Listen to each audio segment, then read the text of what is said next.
Hello again, Mitchell here, having a chat with Pastor Matt on Matt. Let me start again. Hello, Matt. It's Mitchell here. Pastor Matt is from the Mt Druitt Adventist Church and director of Mt Druitt Food Pantry. Now, we mentioned before we went to break, we mentioned about faith. How will our faith help us with difficult events? I believe it will help us every time. Our faith, whether we believe in God or whatever we believe in, I think it will help us through. Now, our faith will help us, particularly in this time, because it's like, well, we cling to it more. Yep. What is faith? Faith is believing in something that you cannot see, like, talking it from a Christian perspective. I believe in God. And I have faith that God is there for me, and because of my walk with Him and talk with Him and relationship, I have faith that He is there for me, and that when I do find that I'm having difficult times, whether it's not just in this type of climate, but in just normal everyday life, that it'll help me through. I think we had a similar conversation a few weeks back about faith, or even praying. How does one pray? A lot of people, this is what I see within family and friends doing the Hail Marys and the Our Father, the Rosary. But is that actually praying? For me, it's meditation. Yeah, that's what they're doing. Yeah. The prayer, the Bible actually has a clear one in Matthew 6 where Jesus teaches us to pray, and it's profound. I was actually listening to some stuff on liturgy. Liturgy. Liturgy. It's where you on how to pray. Well, it's on prayer and how different things and different meanings of how people throughout history have written prayers, and they're quite profound. These prayers that we can listen to. And read, and it's not until we actually understand or experience something that's when the prayer becomes more profound. Now, we don't use that kind of in our church prayer. We encourage people to pray freely. Obviously, we use what the Bible teaches of how Jesus asks us to pray, and it's quite simple. It's where we just ask God to be with us. We know we do wrong, so we ask for forgiveness, but also ask God to guide us, and also be with us throughout the difficult times and also the good times, because He's there every time. Now, this is a trick question. Australian statistics show that 30% of Australia identifies as having no religion. Does one have to believe in God to have good faith? That's a trick question. The answer is, you've got. I have to say this first up. Even though you might say that 30% might say they have no religion, they still got a belief in something. Yes, well, I think this is the crucial thing. This is an important thing, ladies and gents. Just because they say they haven't got religion, doesn't have religion, doesn't mean they don't believe. That's right. Yeah. You can tell me. It's like this. Let's say you're driving across a railway line, right? And a train is coming at you at 100 kilometres an hour. And you can see that train coming, but your car is stuck in the tracks. And you're trying to get your car out. What are you doing in that time as you see that train coming? Are you sitting there going, oh, cool, the train's going to come, I'm going to get hit? No, you're going, Lord, help me. That's when all of a sudden you find that you've got God there or something like that to get you out of the situation. And quite often, we don't realise it, but God's there. And this is where, many people say, well, I don't believe in God. And, I've even got a sister that said to me that she doesn't believe in the God that I believe in necessarily, but she believes that there is a God and there's something out there, but it's not what she's experienced. And that's okay. I think that's what you just said is very important. That's okay, because that's her belief. I think we have to respect. And that's something that's really important. I'm happy for anyone to believe what they wish to believe, but let's respect each other for it, and encourage each other, and try and support each other, particularly when there's difficult times. Yes, rather than you won't be saved. No, there are so many one-book scholars. That's my term for people who read exactly what it says, one book. Yeah. And then who preach that their way is the only way. And I was born into the Catholic faith. Now, for me, being a good person is really about helping others without forcing our religious beliefs onto others. And so what can we do to help? I know volunteering is one. Look, there are many of us out there that we can hear different things, and as you said, there are many one-book scholars that their way is the only way. But the reality is their way's even wrong too. Yeah. If we're following Jesus, there's only one way. Yeah. And that's the simple way of being with Him. Now, being a good person, you could say it's helping others. I think it's more about being caring and compassionate. Yeah. And volunteering is good, but it's also being caring and compassionate and looking out for each other. Yeah. And that is not just going and helping in a food pantry or going and helping out somewhere just to say, oh, pat myself on the back, I've done a good deed.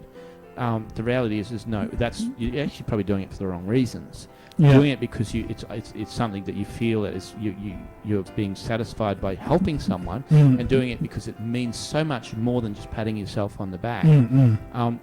It helps, because what happens is when you help people along the way, you find that you're getting helped along the way as well. Yes. I think I know what you mean, because you get a good feeling when you know you've actually helped someone. That's right. So the good, what do you call it? Something good happens anyway. Yeah, it's there's good endorphins, I call it. That endorphin. That's what I was. It makes you feel so good. It's like you see someone broken down on the side of the road with a flat tire. What do? You drive past and go, oh, I should have stopped and helped them. Or you stop, get out and help them, and they say, thank you so much. I was in a hurry to get to where I'm going, and you've just helped me so much. It makes you feel good. And that's the thing that really helps. Being able to do that, and it's not just that. It's like even saying nice things to people. Hey, great to thank for your help today. Thank you for being here. In the workplace. We have days. Which should be where we should thank you days. Thanking people for what they've done for us. We talk about our emergency services and doctors and nurses, particularly during this time, they've done a fantastic job. And we want to thank them, but you know what? We need to thank each other, because we've also all of us have been in this together, supporting each other through this. And you know what? I just got to say thank you for what you've been doing. Yes, and also there's a saying that God helps those who help themselves. True. Now, you mentioned about the train track, the car and the train track. So if you're going to sit there and just ask for help from God, you have to maybe push the car out of the way. That's right. That's exactly right. Yeah. Help yourself as well. That's it. Yeah. Now, how is Mt Druitt Food Pantry? At one stage, there was a plan to provide a washing machine and a shower cubicle so the homeless can keep themselves clean and healthy. Now, so the Mt Druitt Food Pantry is doing really well. It's had ups and downs particularly during this COVID time. Our focus has been just trying to support families that are in need. Yes, there's still plans to provide a washing machine and shower place for the homeless. The issue we have is space. We don't have a facility set up, and that is still in the plans. But COVID has really put the spanner in the works financially for us to be able to make that become a reality. We had planned to do a couple of fundraisers this year, and because of COVID, we're not able to do that. We were not able to do that, and so there is plans actually to try and look at other ways that we can raise the funds to do it. Talking about raising funds. Well, we were looking for these microphones earlier. You said that the church was broken into. So we were looking for money. Yes, we got broken into about a week and a half ago now. And we need community support and help to find the person that did it. And I hope I believe the police will catch up with him, because they've got the evidence, and we've got security footage of the person. Okay. So, but the church is here. We're trying to serve the community, but it doesn't help when someone breaks in. And they were looking for money.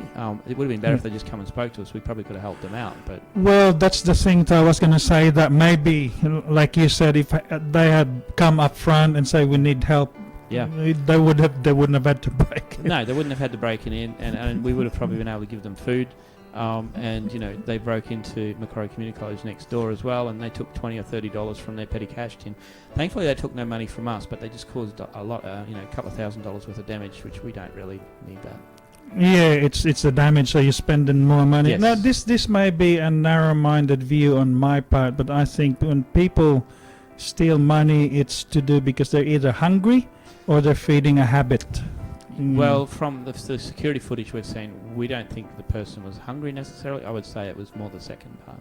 Ah, okay, okay. Which is unfortunate, And yeah, we can direct people in connect them with people to help them to overcome. That's right. As well. So it's feeding that want or fixing that want and understanding that want. Now, last we met a couple of weeks ago, there was a plan to have an op shop. Now, how's that going? Is it going to be where it's going to be Mt Druitt Food Pantry? It's going to be part of the in another part of the Mt Druitt Food Pantry.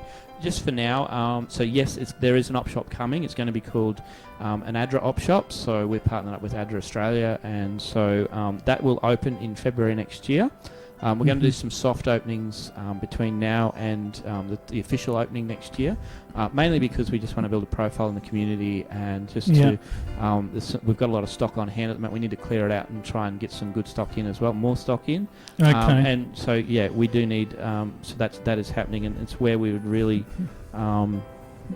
need help in that area as well, and want to let people know that it's coming so that they can come and support it as well. Now, is this going to be a typical op shop where you've got white goods, mainly clothes? It's going to have bric-a-brac and clothes. There will be a little bit of furniture around, but because we don't have a lot of volunteers, which we can talk about in a minute, we're not going to go down that path of furniture just at this stage. But it could come in the future, yes. All right. Now, if someone, because oftentimes I see, especially during there's a time of the month where you get a council cleanup. I see a lot of furniture being dumped on the side of the road, and it goes into the crusher of the council truck.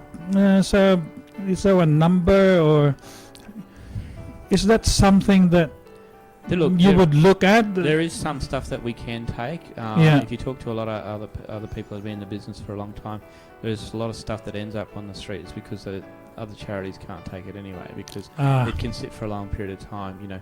Wall units and TV units are sometimes the items that people don't need. They want basics like bedding, bed frames, or white goods and things like that, just to have some basics in lounge chairs, those sorts of things. So tables and things like that. They're the things that we generally look for, because they're always the things, because we help people that are coming out of domestic violence situations, and they need some furniture. They don't necessarily want all the bells and whistles of everything. They just need some basics, just something like a chair like we're sitting on. Something simple. The simple basic things, something to cook on, something to sit on, something to keep them warm, or maybe even a fan just to blow the heat away. Now we're going to play a song, and after this song we will again speak with Pastor Matt and find out about a major move that is going to happen. Now this song is by Ivee Madamba, and it is about Christmas wishes because it's that time of the year.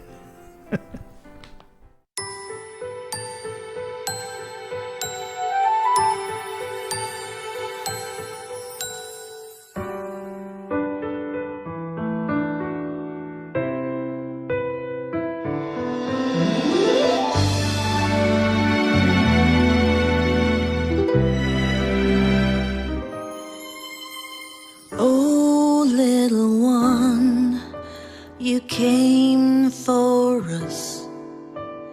Oh, little boy, you have our trust.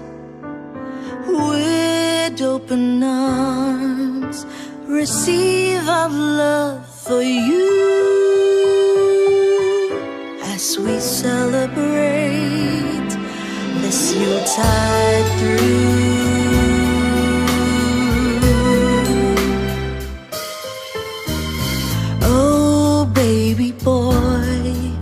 You brought us joy with so much hope, our faith renewed. Our hearts will sing for you our whole life through, and forever be in love with you.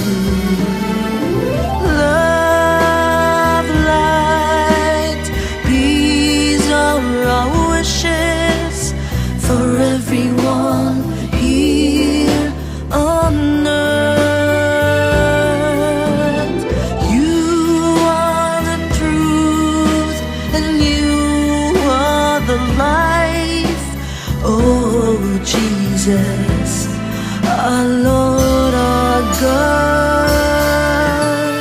Oh, baby boy, you brought us joy with so much hope. Our faith renewed, our hearts will sing for you our whole life through, and forever be in love with you.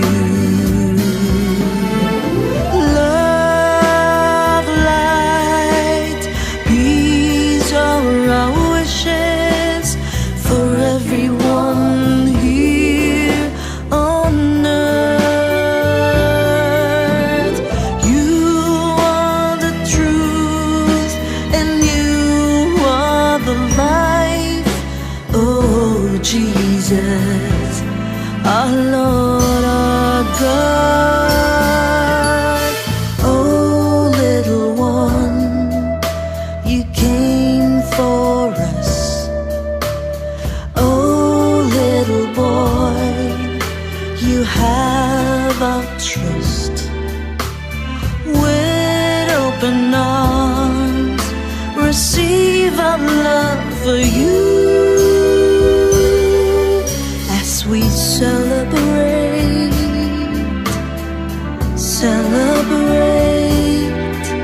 as we celebrate